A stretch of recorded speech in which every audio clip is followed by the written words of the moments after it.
Bueno, ahora el próximo panelista es Richard Dennis. Richard completó su Magister en Estudios Latinoamericanos en la Universidad de la Florida. Su tesis se tituló Una revista al servicio de la nación, Bohemia and the Evolution of Cuban Journalism, 1908-1960. Para esto, y entre otras cosas, realizó su investigación y estableció colaboraciones con el Instituto de Historia de Cuba, Archivo Nacional de Cuba, la Biblioteca Nacional José Martí y los archivos de Bohemia. Richard se graduó summa cum laude de esta propia universidad también, su alma mater, la Universidad Internacional de Florida, con un grado en Relaciones Internacionales y Ciencia Política. Por favor, den una bienvenida a Richard Dennis.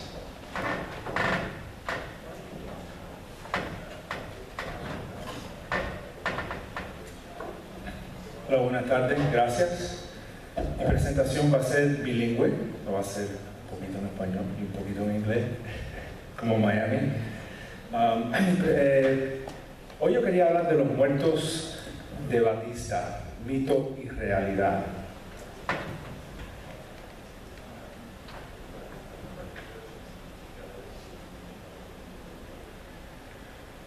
Ok, quise poner una foto de Miguel Ángel Quevedo, que era el director de Bohemia y Fidel, porque Bohemia tuvo mucho que ver con el mito que se creyó que eran 20.000 muertos del régimen de Batista, que todo el mundo sabe, hasta los comunistas en Cuba, con quien yo hablé, saben que eso no es verdad. Ahí está después de la victoria con Fidel. Fidel dijo a la revista Bohemia: mi primer saludo después de la victoria, porque fue nuestro más firme baluarte. It was our strongest bulwark. Quería hablar también, hubo un precursor a la lista que publicó Bohemia en el año 59, que fue muy controversial, de 20.000 muertos, y es un libro que se escribió después de la caída de Machado, que se llama Crímenes y Horrores de un Régimen, de Carlos Peraza, y escribió el prólogo Sergio Carbó, quien dijo: "This is not just any book, this is a necessary one." Es un libro muy necesario, y fue detallando cada muerte que sucedió bajo el régimen de Machado.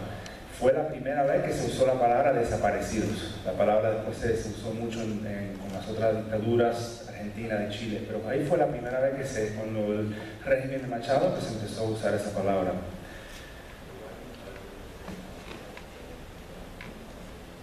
10 de marzo, esto para darle un poco de contexto, el madruganazo, Batista tomó el poder, coup d'etat, le quitó el poder al constitutionally elected president, Prio, y ahí tienen el que le llaman el primer mártir estudiantil, Rubén Batista Rubio, que no fue el primer mártir fue un soldado que estaba en el palacio cuando el 10 de marzo, pero ha quedado en la memoria que es el primer mártir. Quería ponerle diferentes episodios de los levantamientos que tuvo Cuba en ese periodo, donde habían muchas muertes. Ahí tienen el cuartel Moncada, el asalto al cuartel Goicuría, el levantamiento de Santiago de Cuba. Ahí está Frank País, que se murió como 7 meses después del levantamiento. El asalto del Palacio Presidencial, muy importante. Las sublevaciones sin fuego, donde murieron creo como 62 personas. Y aquí tenemos las famosas ediciones de la libertad, the Liberty Editions of Bohemia. Una historia muy interesante como esto sucedió. Fue la tirada más grande en la historia de Latinoamérica. 1 millón de ejemplares. Bohemia era la revista que tenía más circulación en toda Latinoamérica desde los años 30. Creo que aquí hablo un poco sobre Bohemia. Surge el 10 de mayo de 1908, fundadores Miguel Ángel Quevedo Pérez, pero la revista adquiere su relevancia política ya cuando el hijo toma el poder. El hijo era Miguel Ángel Quevedo de la Lastra. Y cuando él toma poder, está ya machado en el poder y ya está machado, está already becoming a dictator. Entonces el hijo aprovecha y le cambia el tono a la revista. Antes de eso la revista era literaria, hablaba de toda de la elegancia de Cuba. El hijo cambia el tono y se pone muy política la revista. Por los años 30 ya llega a tener la circulación más grande de toda Hispanoamérica, también distribuido por otras partes del mundo, no solo Latinoamérica, sino Nueva York, Hong Kong, Singapur. Quevedo tuvo una historia con Batista, porque en el año 34 lo sacaron de su casa en el Vedado, lo arrastraron al laguito y lo torturaron. Le dieron lo que le llamaban un palmacristazo. Entonces ya él tiene ya una historia con Batista. Apoya a toda la oposición de Batista. Publica los crímenes del régimen cuando no hay censura y también publica la respuesta del régimen. O sea, le da oportunidad a todos lados. Muy importante, porque en el año 58 el expresidente Grau San Martín da una entrevista al New York Times y escribe un artículo donde Grau dice: hay más de 20.000 muertos. Y ahí es donde empieza el mito de los 20.000 muertos. No fue Quevedo, no fue Bohemia, no fue Enrique de la Osa, fue Grau. El artículo no se pudo publicar en Cuba porque cuando eso había censura. Se planeaba publicar en Bohemia, no se pudo publicar. Ahora, cuando levanta la censura Batista, en Cuba, que era la sección más popular de Cuba, que era el director de Cuba era Enrique de la Osa, un señor que era bastante fidelista. Él publica ese artículo y de ahí se queda la figura de 20.000 y deciden ponerlo como un headline en esa primera edición de Bohemia después de la caída de Batista. Más de 20.000 muertos, se me olvidó como hay más de 20.000 muertos, arroja el trágico balance del régimen de Batista. Un poco sensacional. Pero Bohemia tenía esa tradición y esa historia de publicar cadáveres y muertes y sangre, y they did not disappoint with that edition. Ahí está el cadáver de Proust, que quedó en la memoria, un señor que lo torturaron. Entonces publican las últimas 30 páginas de la edición primera de La Libertad, que tuvo una tirada de 1 millón de ejemplares, sin precedentes. El año anterior, Time Magazine de los Estados Unidos, un país mucho más grande, llegó a la record circulation of 1 million. Al año siguiente, Cuba, con unos 6 millones de habitantes, llega a la misma tirada que Time Magazine llegó el año anterior. Entonces publican esta lista con el título 20.000 muertos.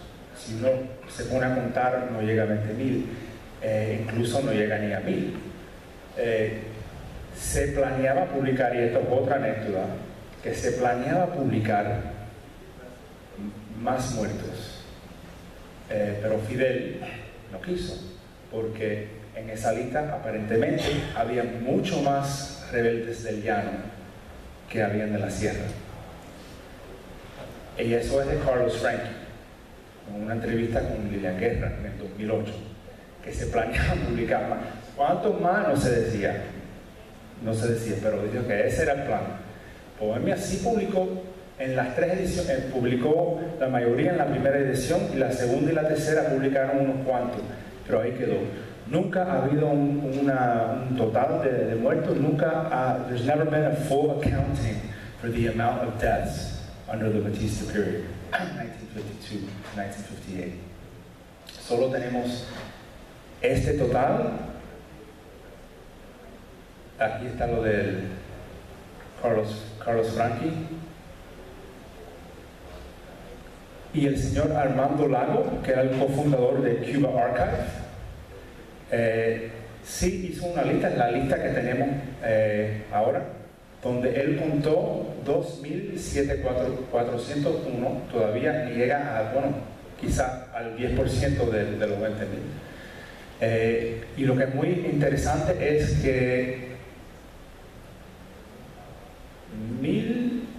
creo que son como 1.800 son causadas por la fuerza batitiana, pero 925 son causadas por la fuerza guerrillera y antibatitiana. Igual la lista de Bohemia, tenía todo el mundo, yo registré la lista esa, habían bronca, donde un policía le cogía con otro policía y ponían la muerte esa en la lista de Bohemia, y se contaba como un muerto. Habían una señora que se suicidó porque el hijo estaba lo llevaron preso y se suicidó, y eso se contó como un muerto. O sea, la lista de Bohemia, si uno se pone a leerla, hay mucha discrepancia.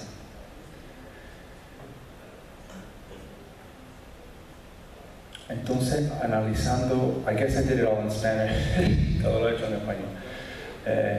Las muertes causadas por las fuerzas de Batista, podemos ver que fue los últimos 2 años, ya cuando la guerra civil estaba, que la mayoría de los muertos. El señor Lago contó lo que no contó Bohemia, contó varios soldados que se habían muerto en la guerra, en el combate. También la muerte causada por la fuerza guerrillera y antibatitiana, casi todo lo último.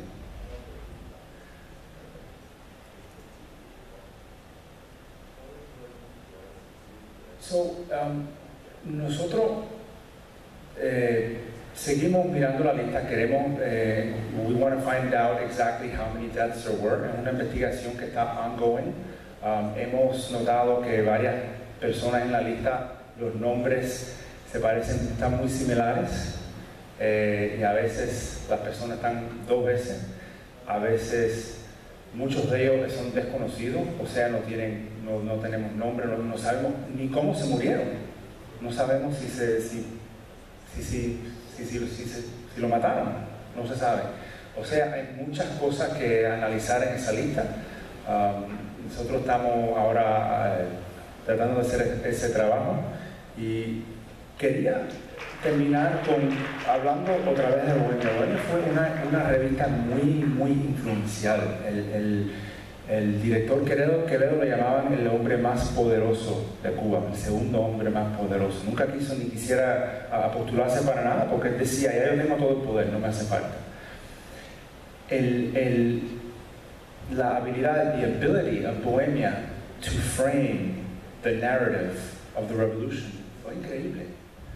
Y esos 20.000 muertos ya empezó a crear un narrative de la revolución heroica y que se quedó imprinted in the minds of Cubans. Voy a terminar en inglés. Muy interesante. Cuando salieron las 3 ediciones de La Libertad, escribieron los editores, me imagino que Quevedo y de la Osa escribieron: encuaderne y guarde estos 3 tomos de Bohemia. Sus hijos y sus nietos podrán repasar a través de sus páginas una gloriosa jornada de la historia de Cuba. Ellos sabían que era histórico.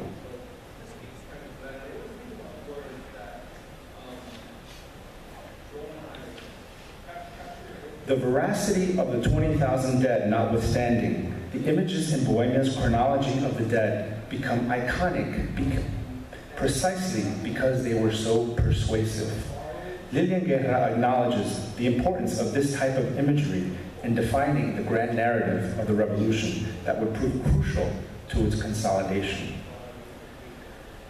Images like those of Bruce and Hernandez and the horrors they bespoke, as well as those of the jubilant crowds and the victorious rebels, played such a pivotal role in placing Cubans outside the mundane circumstances of their daily lives and into this hyper-reality of the revolution, that is, a utopia caught in the process of becoming. Castro and the press repeated this number, 20,000, and it became inscribed in official histories promoted by the state. While the sensationalistic tone of the first Liberty edition reflected the euphoric atmosphere that underwrote the first 4 months or so of the 1959, they also represented a break with the encyclopedic news coverage that had served to inform Cubans in the midst of a censorship and aimed to whitewash the regime's repression and undermine the armed rebellion in the Sierra. While the friction between the rebel forces was downplayed in the larger quest for resolve and unity, Bohemia had nevertheless given voice to the diversity of opinion and tactics that existed within the opposition to Batista. The words and the images in the first edition of Bohemia after the triumph of the revolution are awash in metaphor and symbolism. As editor, Quevedo aimed to fuse a symbolic break with the past by acknowledging its horrors with the need to look forward to a Cuba that would simultaneously embrace democratic ideals, national sovereignty, and social justice. By reckoning with Cuba's past, and through its unfettered coverage of the unfolding events of 1959, Bohemia sought to catalyze Cubans around the virtuous ideas of mutual self-sacrifice, the arduous tasks that lay ahead in the construction of a new, more just Cuba. Otra cosa muy interesante, ¿me queda algo? ¿Ya? Yo termino ya. Otra cosa muy interesante es la carta, famosa carta de suicidio de Miguel Quevedo, que él no la escribió, y es otra cosa que estoy escribiendo y investigando, donde él niega la figura de la 20.000, pero hay mucha controversia sobre esa carta también. Muchas gracias por la oportunidad de hablar sobre este tema. Gracias.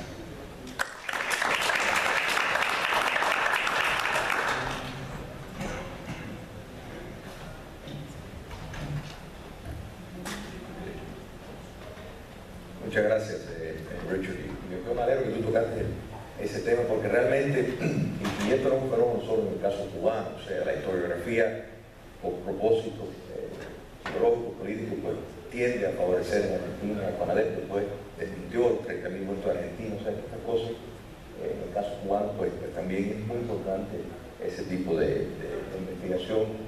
Y tu presentación bilingüe es también un reflejo de lo que hemos crecido fuera de nuestra patria, bicultural, así que es así, a veces uno siente un idioma y se expresa mejor en otro, así que te felicito.